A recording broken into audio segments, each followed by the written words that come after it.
Good morning everyone, my name is Michelle. I hope you're doing well. Welcome to another video.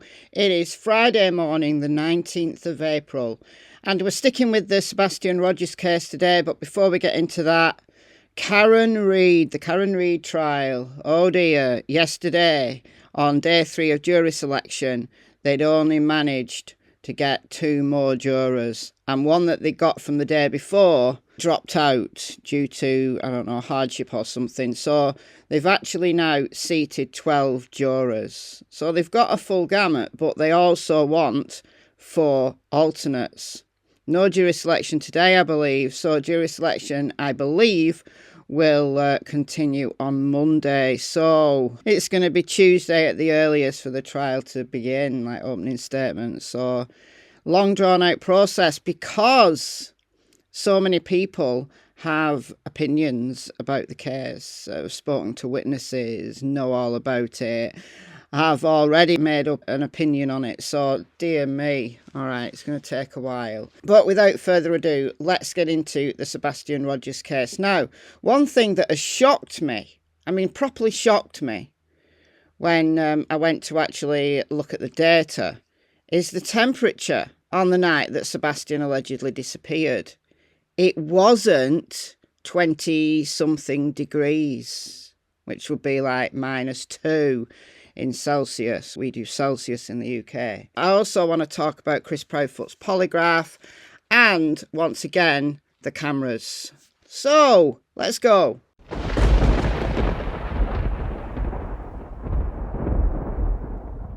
I'd just taken it for granted, complete for granted, not even bothered to go and check for myself, which is crazy because I always go and check things for myself. But so many people were saying it was freezing cold, it was in the minus numbers, or it was 20 odd degrees Fahrenheit the night Sebastian disappeared. So why would he go out in freezing cold weather without shoes? Well, I've maintained that Sebastian maybe did have shoes. However, yeah, it was freezing. Except it wasn't.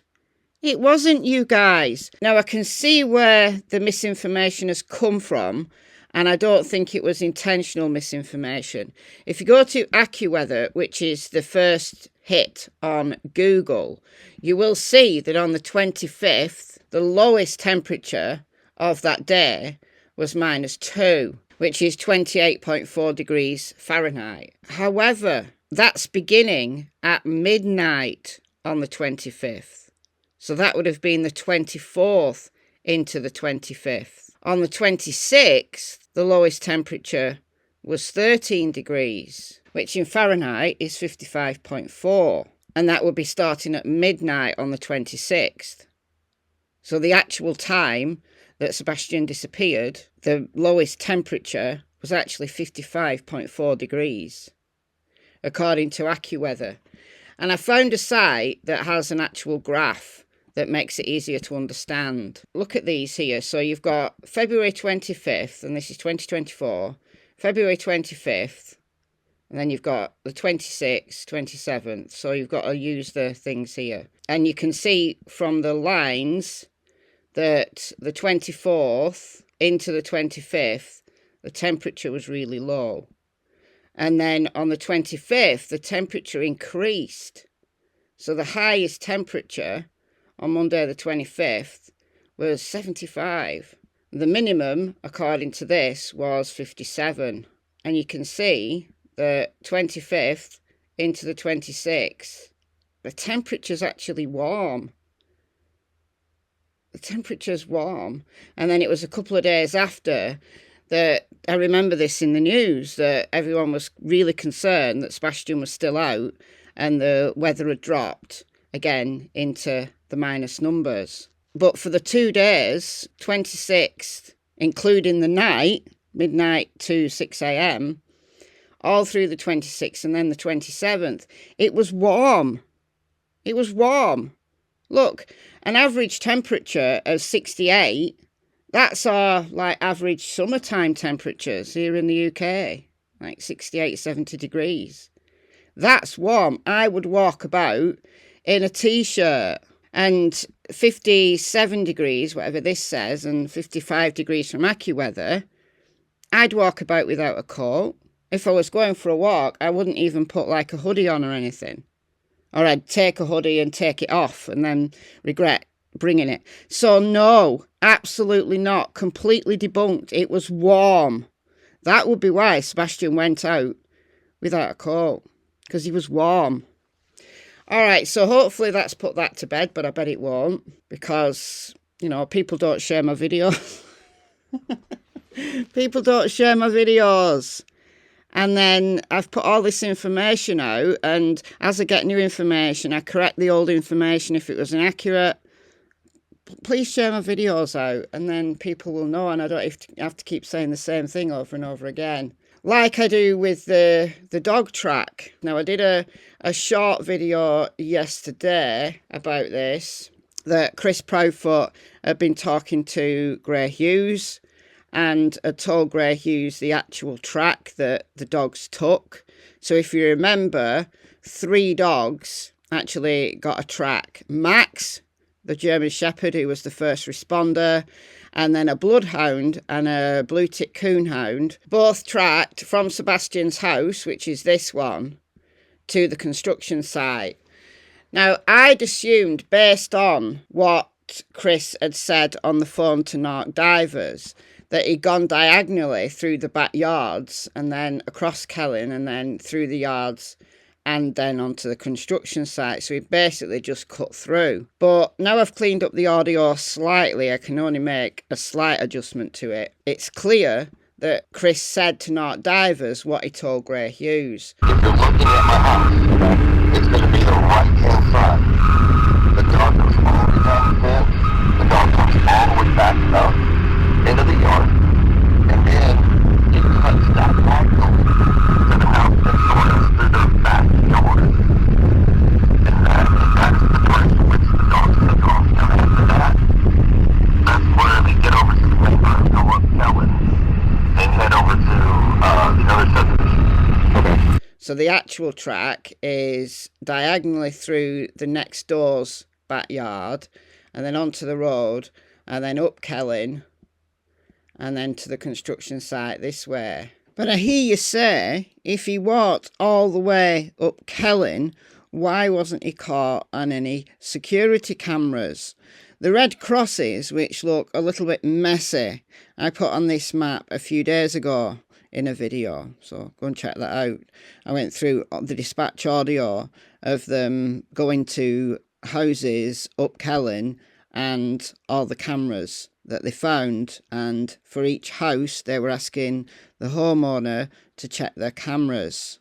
So we know there's a whole bunch of cameras, especially on the right hand side of Kellen. So why wasn't he caught on any security cameras? I believe it's because these houses are set further away from the road than you think. If I get my handy dandy measuring tool here, now this is just rough and ready, but what you can see going up each driveway, you're looking at about like 65, 66 feet. 56 feet. 48 feet. 55 feet. So in the dark, this place has no street lights. Sebastian was wearing black, and he's like 50, 60 feet away from a Ring doorbell camera. It's not going to pick him up, is it? But the dogs lost their scent, and apparently this is the retention pond. There's a retention pond here now, around here. There's a retention pond there, and then there's a pond here at the cemetery there. But actually, the pond that Sebastian went to and Max dove straight into the water is allegedly around here, so it's not on this map. But where did Sebastian go from there? Now, it has confused me why the dogs lost the scent there if Sebastian went north, which I believe he did. I believe he went this way. I think he's in there somewhere. I do, honestly, I do. He's in there somewhere. That's my opinion.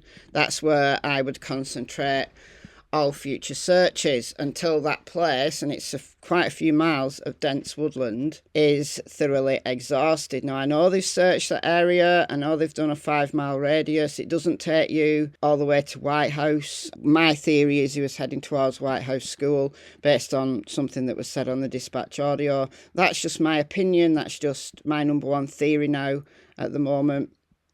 But why didn't the dogs track him? Why didn't the dogs track him from this retention pond, which would be about here, this way? Now, this is what I think could have happened based on me knowing dogs and training dogs for a long time. I think Sebastian went to this pond. I don't know if he jumped in. I think Max just may have been exuberant, because what dogs do when a track leads them to water, a good tracker will actually get in the water, and what they do is they taste the water to see if the track's there. You've seen Cassie do it numerous times. She jumps in water and she tastes it. So I think possibly Max did that. But I think Sebastian went from that pond and he went back up here and he retraced his steps. And I don't think the dogs would have discerned, because when you change direction and retrace your steps, dogs get confused for all the reasons that I've talked about in previous videos.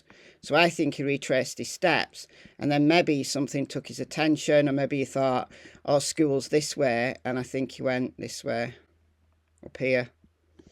And I think if they'd refocused the dogs and started them to track from here, they wouldn't have known to do this, obviously, at the time, like in the moment. I think they would have got a track if they'd gone this way. And I think maybe he went along this hedgerow here, because you can get through there. That's someone's house. And then up there. And then onto Ward Lane. And I think if he was heading towards the school, he thought Ward Lane was this road, which takes you to White House. So I think he followed this road round to its end.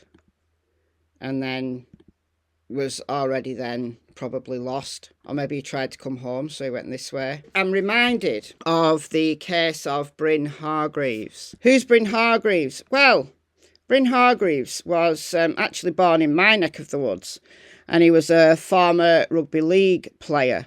But he met a woman from West Virginia and he emigrated to the United States.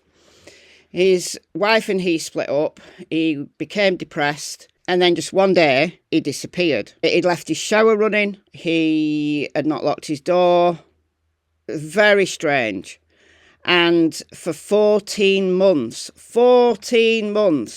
search parties had looked for him all over the place. I mean, literally all over the place. They'd had everything. They'd had loads of searchers. They'd had loads of dogs. I mean, it was just crazy, the amount of work that was put in to searching for Bryn. His family, who lived in the UK, had private detectives working on the case, and nobody could find him. Where was he found? He was found after a bunch of extensive searches. Where was he found? He was found about 300 yards. About 300 yards away from home. And I've even got the tracks. Look, all of that red is dog searches. And Bryn was found, can't remember now, I think he was found in here. There was loads of dog hits on the pond, like the lake near his home. But that was probably due to sewage getting into this lake. We don't know really. But their main theory was he jumped in the lake. He was depressed and he jumped in the lake. His family thought he could have been abducted just by the way that he left his shower running. But no, for whatever reason, he'd gone for a walk, maybe, and his body had gone down like a small ravine. So in the air, like drones and helicopters wouldn't have found him because he was down this ravine. And the dogs just missed him. Maybe they just couldn't get down there, like cadaver dogs. I don't know. I don't remember whether, I'm going to have to recheck. I don't know if he's found there or in here somewhere. But anyway, it doesn't matter. But it was about 300 yards away from his house. So in Sebastian's case, I think he's closer to home than we think.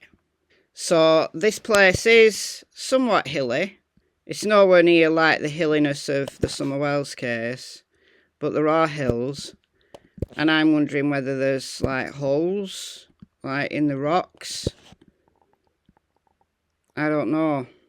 That's Ward Lane.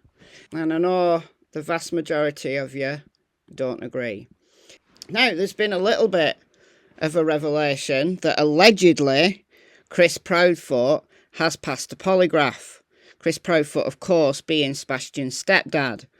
And originally he didn't do a polygraph. Then he wouldn't do Nancy Grace's polygraph. You know, the TBI had said he didn't need one. Nancy Grace asked him, and then he said that the TBI didn't want him to do it. And then, allegedly, he's done a polygraph with the TBI now and he's passed. So people are saying, polygraphs aren't accurate, polygraphs aren't accurate. But when someone you don't like fails a polygraph, then you say, see, failed a polygraph. Anyhow, how accurate are polygraphs? Well, not 100% accurate. This is a Psychology Today article quoting the American Polygraph Association. Now, of course, they're biased. They're going to say that they're accurate, aren't they? But how does a polygraph work? Are the results accurate? It does work most of the time, much of the time. When someone's lying, a well-trained polygraph examiner can tell it's not 100% accurate. That's why it's not admissible in court.